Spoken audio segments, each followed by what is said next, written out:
Round 4. Binalasa naman sa ibang side. Unang tira.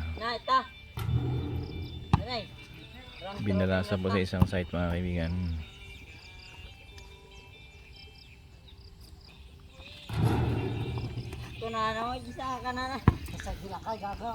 Open na open po ang dayo rito sa ngayon, pero local players muna.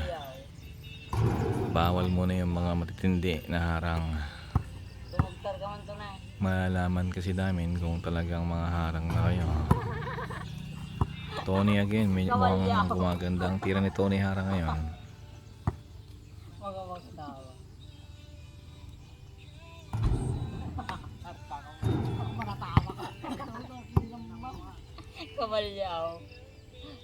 Round 4 na nga kaibigan. 2 win, 1 loss si Tony. 1 win, 2 loss naman si Bubilas.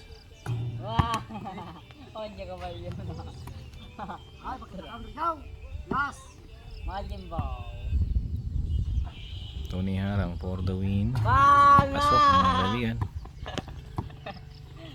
3 win, 1 loss na tayo. Tony harang.